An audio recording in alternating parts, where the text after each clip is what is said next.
Day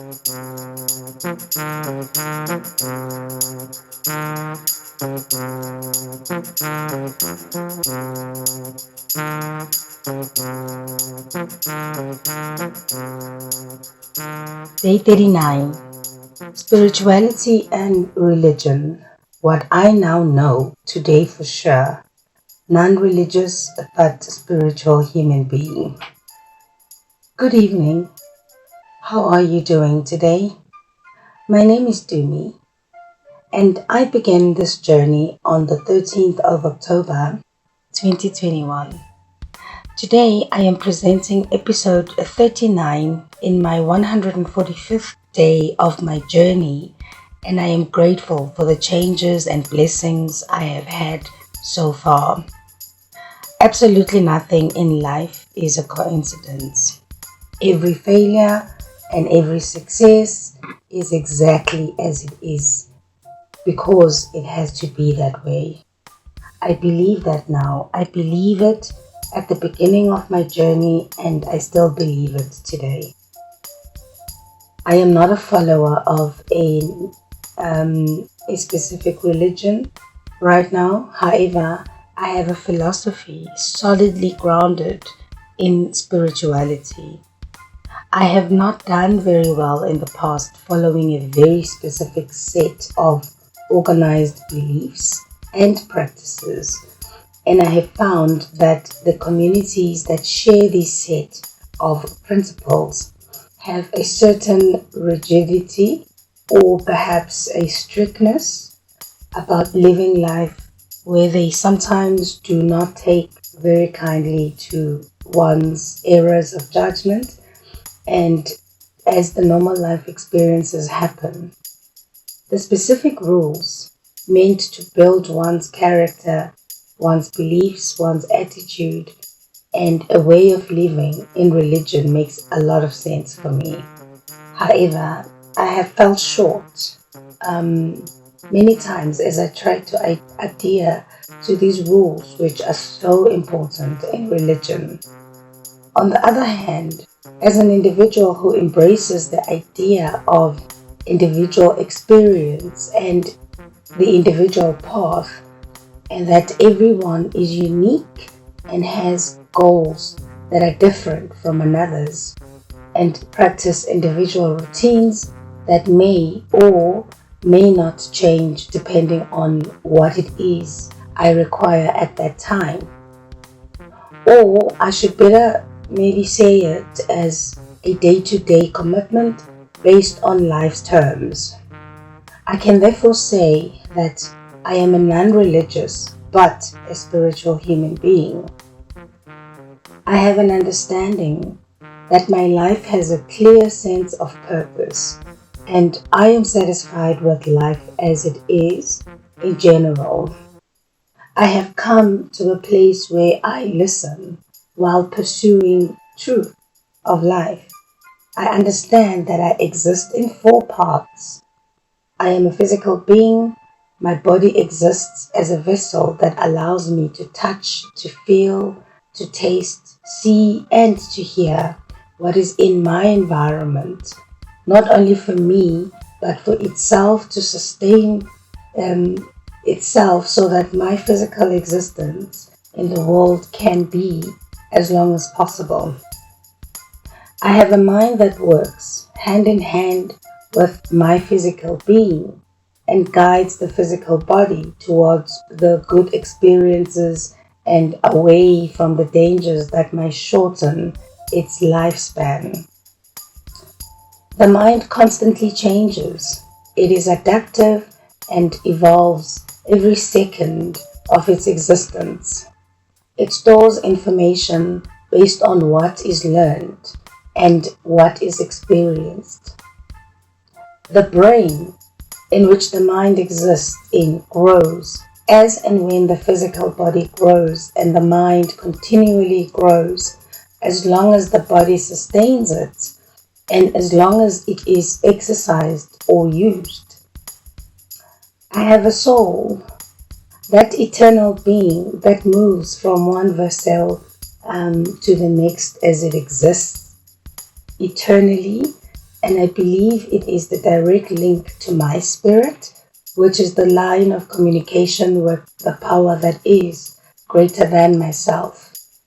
My soul has a specific purpose or specific purposes at specific points in life and is directly responsible for my moral decisions through my mind, even though I have experienced in my dark times that these two have the power to override and block the communication to my spirit, and thereby blocking off my connection to my higher power.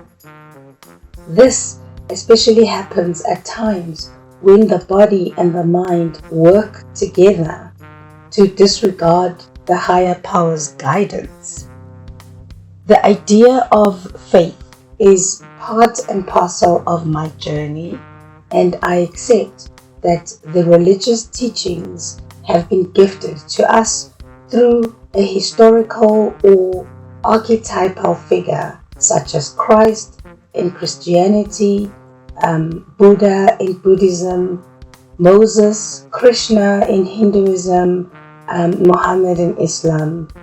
These religions are based on their teachings, beliefs, and way of life, and there is tons of wisdom that exists in all of them. They are based, in my understanding, in the foundation of morality, what is wrong and what is right, and encourage their members to do what is right with the ultimate goal of winning against evil.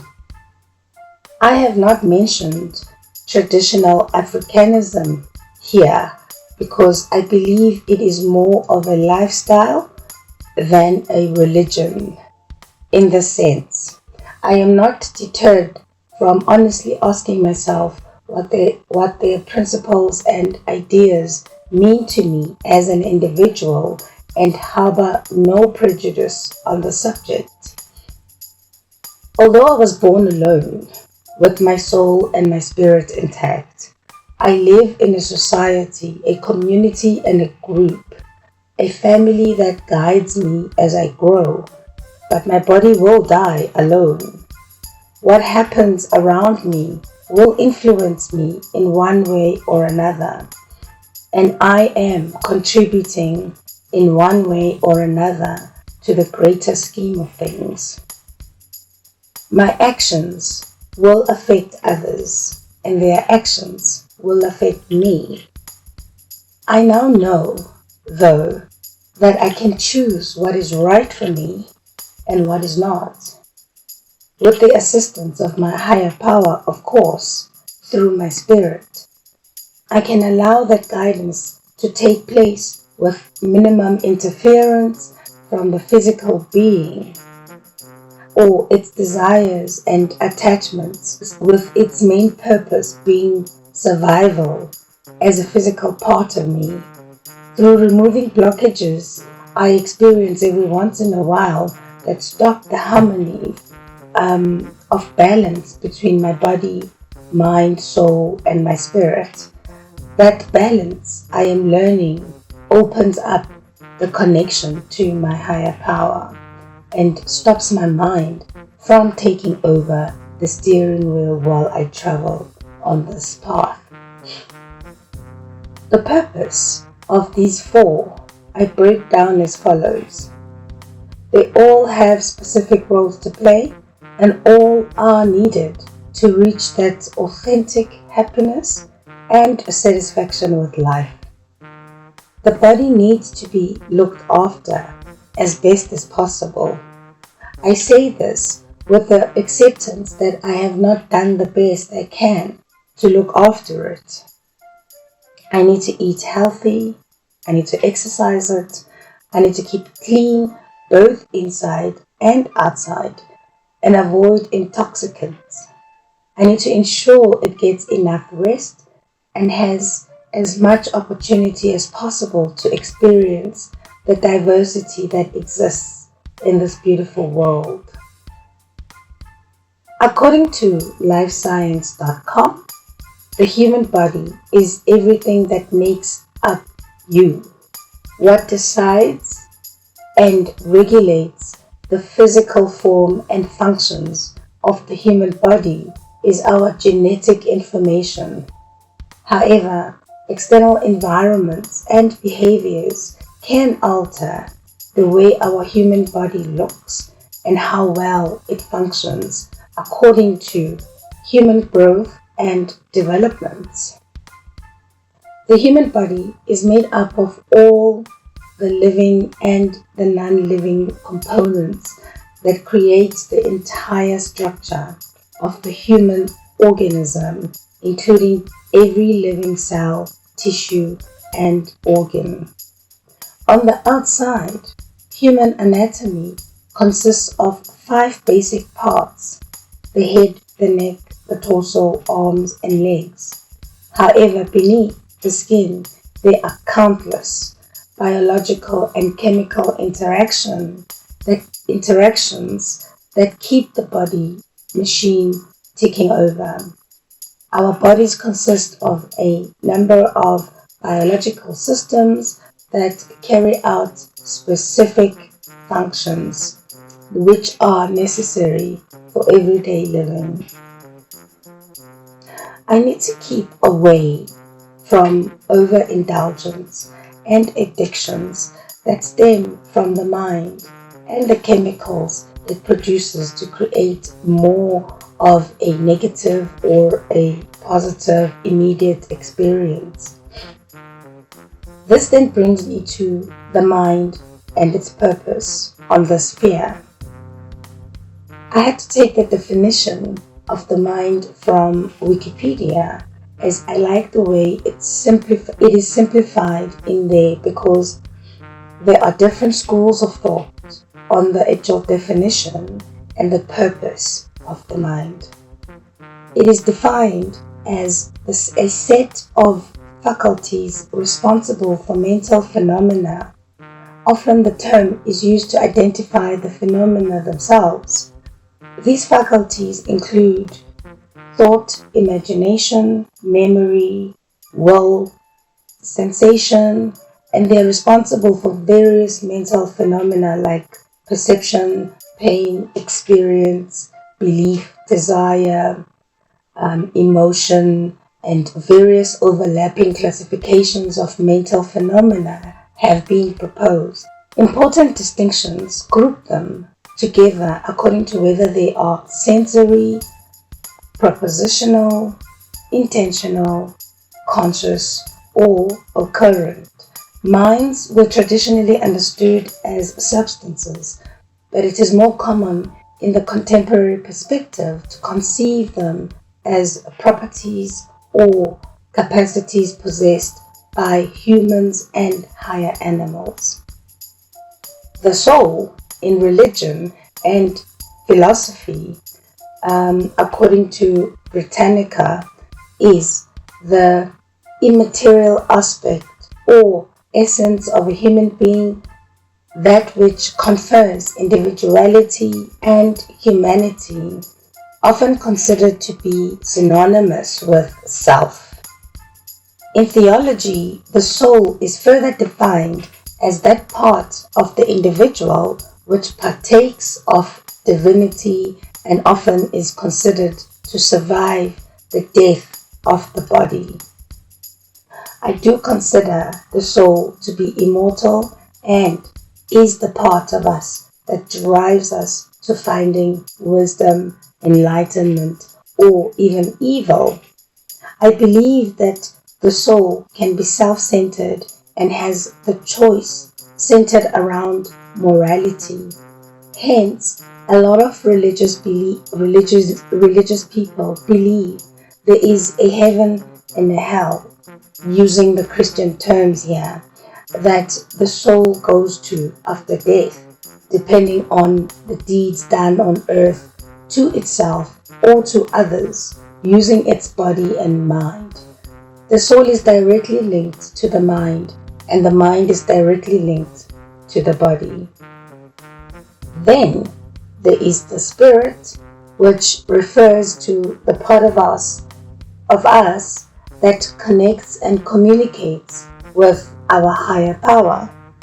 Our spirit differs from our soul because the spirit is always pointed toward God as we understand Him, her or them. The spirit exclusively exists for our higher power, and our higher power can only be experienced through the spirit. I think that is why we as Africans and those who practice traditional Africanism refer to our ancestors as spirits. The function of the spirit is spiritual. The spirit is the only way to connect with God, and we can only use the spirit if we believe that God truly does exist. Christians believe that God can be received through their Lord Jesus Christ's salvation. This is what I understand today. It is written in Hebrews 4 verse 12 as follows: "For the word of God is living and active, sharper than any two-edged sword, piercing to the division of soul and of spirit, of joints and of marrow, and discerning the thoughts and intentions of the heart." Christina Pachalski, MD, said it in this way: "Spirituality is the aspect of humanity that refers to the way individuals, which is I, seek and express meaning and purpose, and the way that they, I in this sense, experience their, my connectedness to the moment, to self, to others, to nature, and to the significant or sacred, which is my higher power." I have included these websites below if you are interested in reading more about the body, the mind, the soul, the spirit, and how it all connects to God. Dumi's Daily Grind is a presentation purely based on my experiences, inspiration I've found from others, learnings I have earned, and things I have been taught throughout various periods of my life. This show is not representative of any group, organization, religious or spiritual beliefs, or any sobriety program. My goal is to open up a conversation about some things that may be difficult for us to sometimes talk about, and to purely encourage us to be open-minded to the tools that may be or are freely available.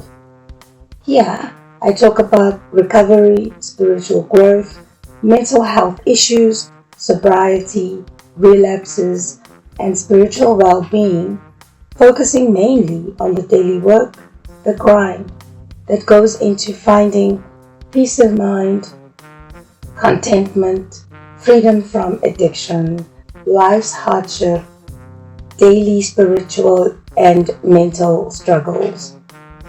I hope that together we can find solutions, inspiration, and motivation on living healthy, present, sober, and clean while we travel together on this journey toward finding enlightenment, or at least some peace of mind. Thank you for your time, your support, and being with me on this journey to finding serenity. If you enjoy listening to me, I would appreciate it if you subscribe and also let your friends, your family, and your tribe know that they can also join me on this journey. If you would like to get in touch, you can send an email to dumisdailygrind@gmail.com. Until I see you next time, stay well, and may your higher power shower you with blessings and keep you safe today. Let us be diligent with the work required to achieve our goals, and hopefully experience serenity and peace of mind. The answers are always right in front of us and will be revealed if we truly seek them. Let us present, conscious, and intentional in our lives and grow positively to achieve the happiness we truly seek. Goodbye for now. I will see you next time. Lots of love.